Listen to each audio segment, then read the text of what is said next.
It is extraordinary. It's breathtaking. We're making history. Hello, I'm Richard Ridge for BroadwayWorld. Following a critically acclaimed, sold-out run at ART in Cambridge, Diane Paulus and Jeffrey L. Page's brilliant, reimagined 1776 has come to Broadway's Roundabout Theatre, and I caught up with the company just an hour or so before their opening night curtain went up.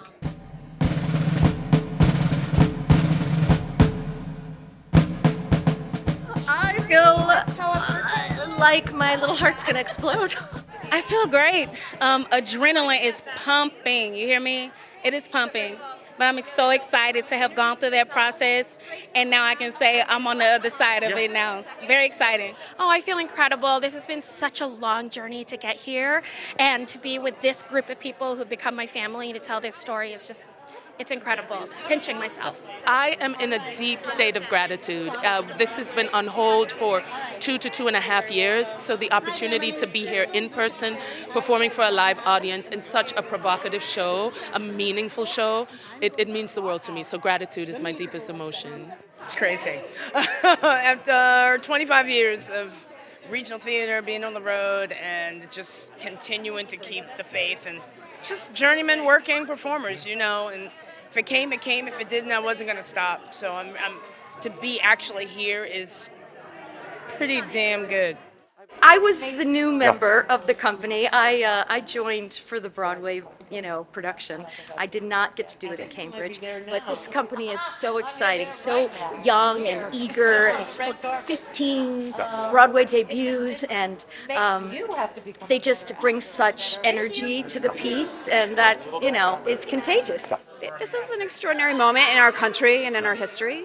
And to be able to match that with the creativity of this show, the concept of the show is just so special. And to be able to feel surrounded by artists and people that really are caring for me in a personal way, going through this personal journey, and to be able to match that with a really rich, complex character journey has been amazing. I am so excited to celebrate this production, to celebrate this gorgeous cast, to bring theater goers like yourself who know and love the show out to see another version of this that reflects America today. I'm excited for people who've never known of 1776 to discover it.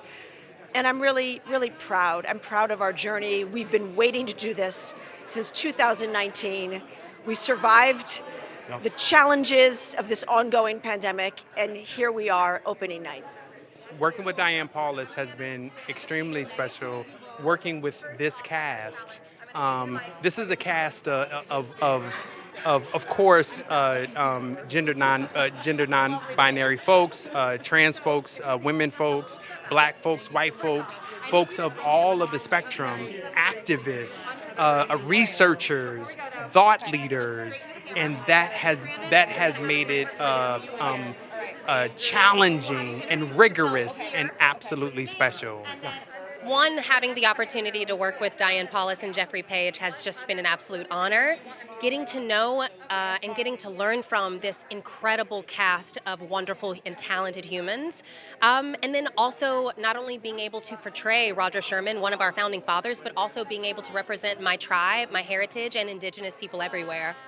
Truly, to be surrounded by such powerful people who embody different things, genders and race and bodies that are so underrepresented. And it's not a gimmick. It's not something to be woke.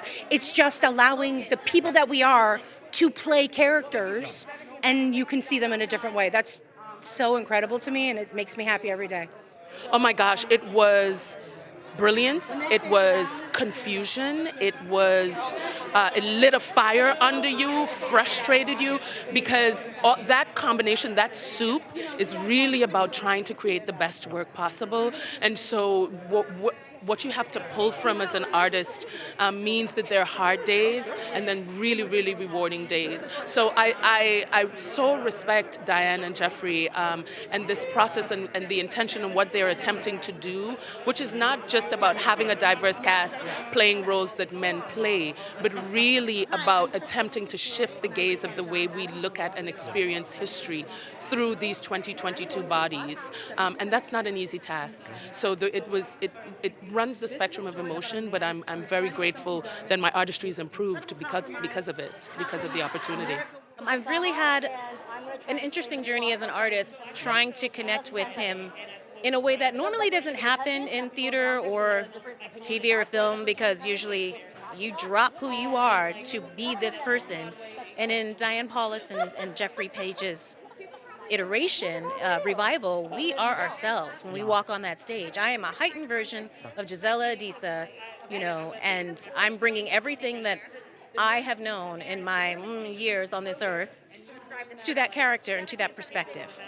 This journey together has been a deep journey of learning, of identity, of conversation, of discussion, of wrestling with this reckoning with our flawed American history, with compromises that were made at the same moment that America was putting a stamp down for aspirational values of freedom and equality, but for whom?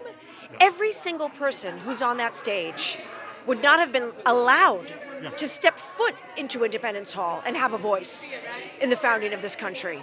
So there is some amazing forward moment in this production that this cast is able to be on stage and they're able to say, see me, right? I'm not being erased by playing these characters, but take in my identity as I step in the shoes of these founding fathers, and this invitation to the audience to see both. Can you see the actor and all that they represent, and also see the history? And that duality is what we're asking people to wrestle with. It's humbling, it's really like that people are loving it and responding to it. It's, especially from this perspective, it's like, thank you. We've been on this particular journey for a while, but we started in April, and then we were at ART with it, and the audiences just loved it. People came back multiple times and brought friends with them. So I hope the same thing happens right here at the Roundabout.